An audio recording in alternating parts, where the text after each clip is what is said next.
प्रेम से बोली भक्तवत्सल भगवान की जय। सावरिया सेठ की जय। श्रीमद् भागवत महापुराण की जय। वृंदावन बिहारी लाल की जय। पूरे पूरे आग्रह कर और जोरदार जयकारा। प्रेम से बोली भक्तवत्सल भगवान की जय। राधा रानी सरकार की जय। कृष्ण कन्हैया लाल की जय।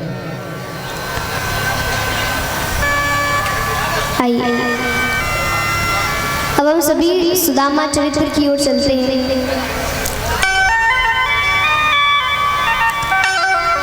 सुदामा जी महाराज भगवान के बड़े प्रिय बाल सखा है।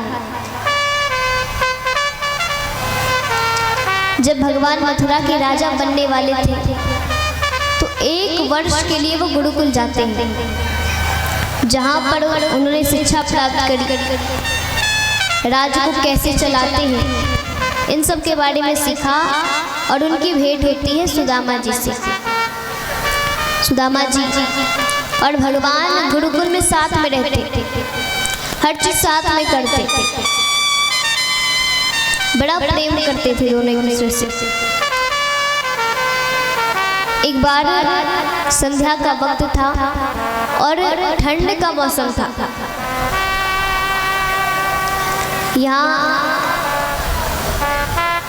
भगवान को और सुदामा जी को बड़ी भूख लगी है। भगवान ने कहा सुदामा जाओ देखो गुरु माँ से पूछो भाई आज कुछ भोजन है या नहीं। सुदामा जी जाते उन्होंने पूछा, गुरु माँ ने कहा भोजन तो नहीं है और घर में लकड़ियाँ भी नहीं है कि मैं भोजन बनाऊँ, तो जाओ जाकर लकड़ियाँ ले आओ, फिर भोजन बनाऊंगी तब खाना। रास्ते के लिए उन्होंने चने दिए, ये चने लेकर जाओ, अगर ज़्यादा भूख लगे तो खा लेना। अब यहाँ वो जाते हैं, भगवान को सारी बात बताई कि भाई चलना है लकड़ियाँ लाने, लेकिन ये नहीं बताया कि गुरु माँ ने चने दिए हैं। अब यहाँ सुदामा जी और भगवान वन को जाते हैं, वन में लकड़ियाँ काट रहे हैं भगवान, और सुदामा जी नीचे बैठकर चने चबा रहे हैं। भगवान ने पूछा कि सुदामा तुम कुछ खा तो नहीं रहे, यहाँ मुझे भूख लगी और तुम खा रहे हो। सुदामा जी ने कहा कन्हैया अरे तुम्हारे बिना मैं कुछ करता हूँ, भोजन ही नहीं है घर में, तो भोजन है ही नहीं तो मैं खाऊंगा कहाँ से। तब भगवान कहते ठीक है तो तुम नीचे क्यों बैठे हो। सुदामा जी ने कहा वो ठंड लग रही है ना इसलिए। भगवान ने कहा तो कुछ काम ही कर लो, जब से हम आए हैं तब से तुम बैठे हो, मैं लकड़ियाँ काट रहा हूँ, तो तुम भी मेरी मदद करो, मेरी सहायता करो। कुछ समय बाद सुदामा जी सारे चने खा जाते हैं और दोनों लकड़ियाँ काटकर गुरुकुल पहुँचते हैं। वहाँ पर भगवान लकड़ियाँ रखकर चले गए। सुदामा जी गुरु माँ को लकड़ियाँ देते हैं और कहा कि हम लकड़ियाँ ले आए हैं। गुरु माँ ने कहा चने खा लिए तुमने?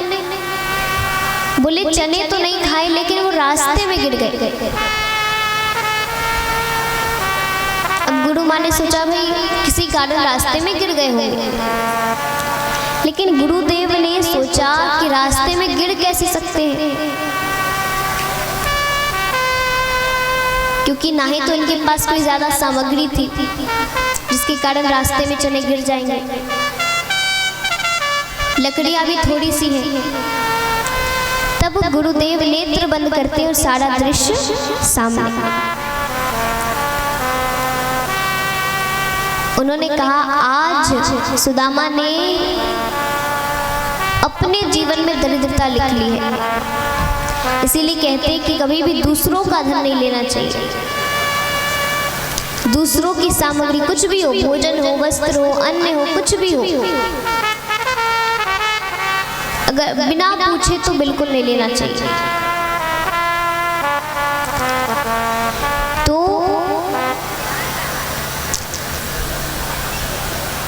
अच्छा, सुदामा जी बचपन में भगवान के चने खाते हैं, लेकिन उन्हें उनका दंड कब मिलता है?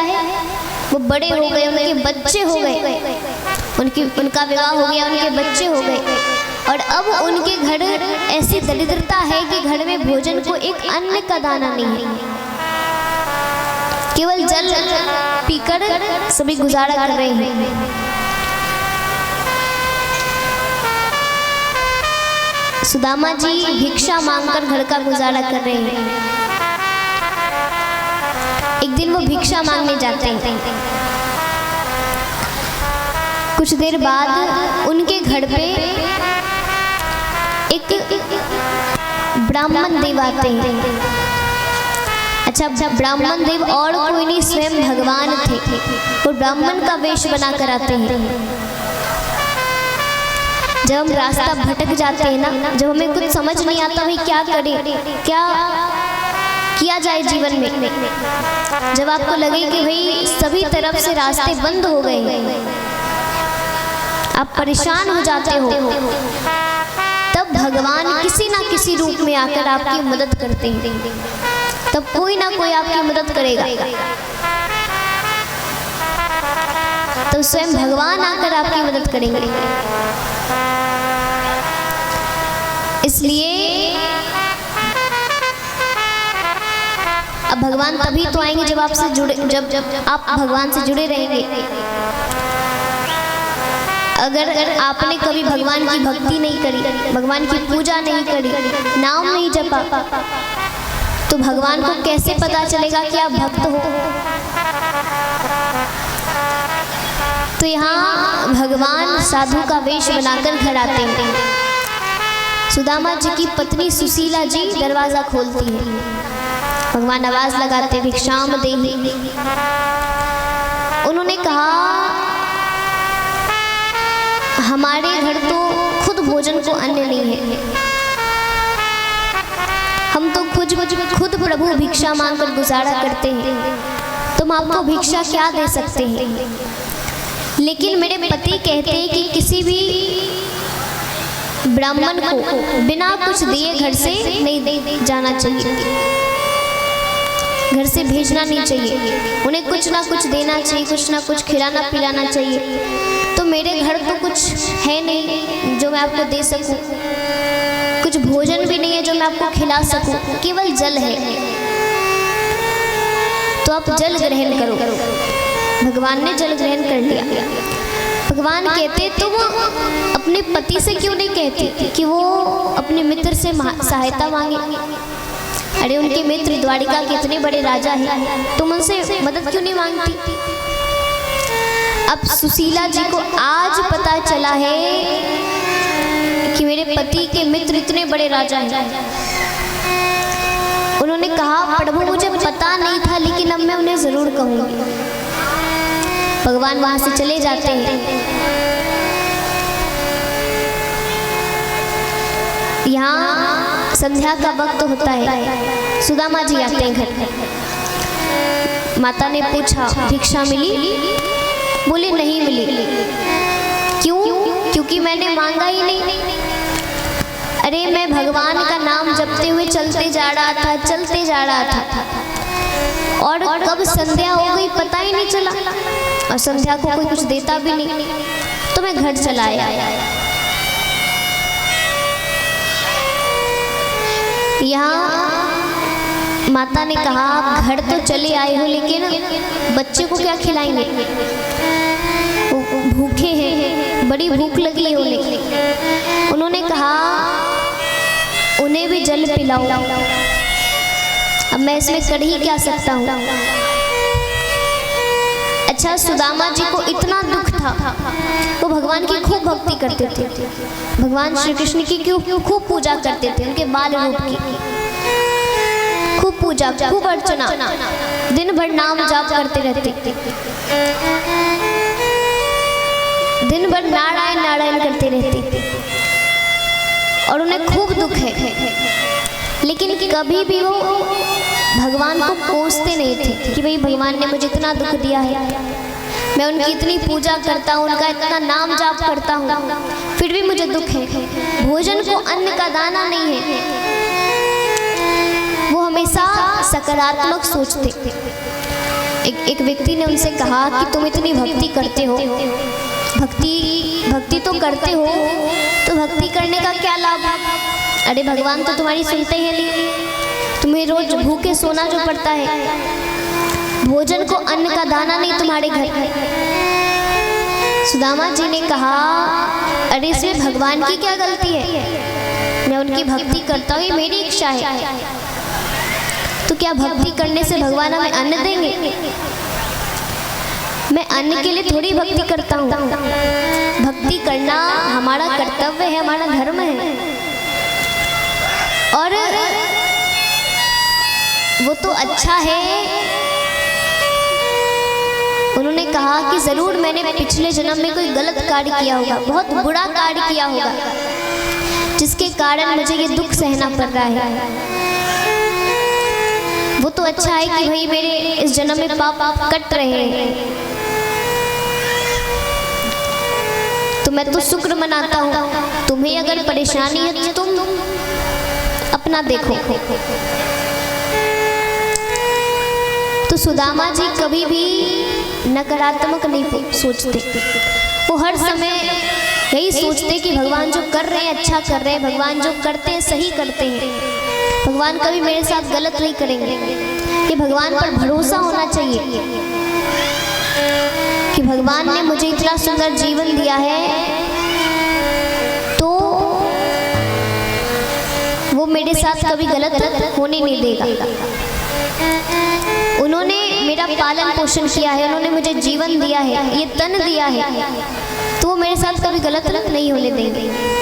ये भरोसा होना चाहिए। सुदामा जी ने कहा कि बच्चों को भी जल पिला दो। माता ने कहा, प्रभु को क्या पिलाऊं, क्या खिलाऊं? बोले उन्हें भी जल पिलाओ। इसमें कर क्या सकते हैं? सुशीला जी ने कहा, क्यों नहीं कर सकते? मुझे पता है आपके मित्र बहुत बड़े राजा हैं द्वारिका के, तो आप उनसे मदद क्यों नहीं मांगते? हम इतने वर्ष से इतनी दरिद्रता में जी रहे हैं, तो आप उनसे मदद मांगो।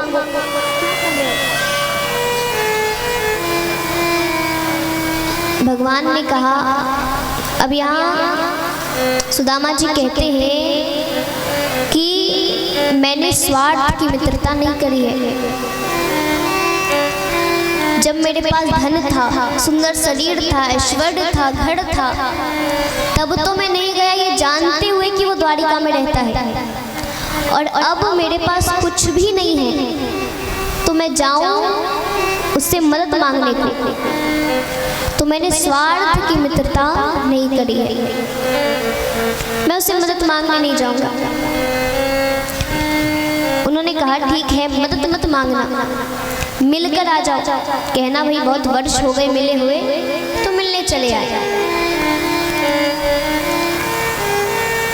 सुशीला जी को पता है कि वो हमारी मदद जरूर करेंगे, उन्हें विश्वास है, तो वो किसी तरह सुदामा जी को मनाती है। सुदामा जी निकलते हैं घर से। अब तन बिल्कुल सूखा हुआ, तन में कोई खून नहीं है, मानो जान ही नहीं है, बिल्कुल सूखा हुआ। कितने दिनों से भोजन नहीं किया है उन्होंने, जल पीकर रह रहे हैं, मुंह सूखा हुआ, पैरों में खूब सारे छाले पड़ गए, उनकी जो पुरानी धोती थी वो फट गई, एक गमछा है शरीर पर। अब क्योंकि मिलने जा रहे हैं तो कुछ ना कुछ तो लेकर जाएंगे, खाली हाथ तो जाना नहीं चाहिए। तो सुशीला जी आस पड़ोस के पास जाती हैं, पड़ोसियों से कहती है, बहन आज भीख नहीं उधार मांगने आई हूँ, जल्द चुका दूंगी। और सभी ने थोड़ा थोड़ा चावल, थोड़ी थोड़ी एक एक मुट्ठी चावल देते, पोटली में बांधते हैं। सुदामा जी चलती है, चलते चलते पैरों में छाले पड़ गए, धोती फट गई, गमछा फट गया, लेकिन फिर भी चल रहे हैं भगवान का नाम जाप करते हुए, मुस्कुराते हुए। यहाँ एक व्यक्ति से पूछा, भाई द्वारिका कितनी दूर है? कब से चल रहा हूँ, मिल ही नहीं रहा। व्यक्ति ने कहा, ब्राह्मण देव, आपको देखकर तो लगता है कि आपको चलने में, आपको जाने में कम से कम 1-2 महीने तो लग ही जाएंगे। आपका जैसा शरीर है, इतना सूखा पतला। तो सुनकर वो बड़े परेशान हो गए, लेकिन फिर भी वो चल रहे हैं। उन्होंने कहा, कोई बात नहीं, भगवान ने बुलाया है तो चलना तो पड़ेगा, जाना तो मिलने जा ही रहे हैं, तो इतनी दूर आए हैं, थोड़ी दूर और सही, लेकिन चलूंगा। बीच बीच में खूब सी परेशानियां हैं, भगवान मदद भी कर रहे हैं। जब आप भगवान के बताए हुए मार्ग पर चलेंगे ना, सत्य की राह पर चलोगे ना, तो भगवान कितनी भी मुश्किलें आए, अगर आप चलते रहोगे ना तो भगवान आपकी मदद करते हैं। वैसे धर्म के मार्ग पर बहुत सी मुश्किलें होती हैं, जो सत्य का मार्ग होता है उसमें बहुत सी दिक्कतें आती हैं, लेकिन हमें छोड़ना नहीं है, कि विश्वास रखना है कि भगवान हमारी मदद जरूर करेंगे। ये उम्मीद रखना है कि वो हमारी मदद जरूर करने आएंगे। प्रेम से बोले वृंदावन बिहारी लाल की जय, राधा रानी सरकार की जय। तो यहाँ सुदामा जी द्वारिका की ओर बढ़ रहे हैं। आइए, मंच के पीछे जितने भी लोग हैं उनसे निरोध है, शांति बनाइए। मंच के पीछे शांति बनाइए। प्रेम से बोली भक्तवत्सल भगवान की जय, राधा रानी सरकार की जय, सावरिया सेठ की जय। आइए, आपके बीच भी सुदामा जी भ्रमण करेंगे, तो पूरे हाथ उठाकर और जोरदार जयकारा होना चाहिए। प्रेम से बोली भक्तवत्सल भगवान की जय, सुदामा जी महाराज की जय, कृष्ण कन्हैया लाल की जय।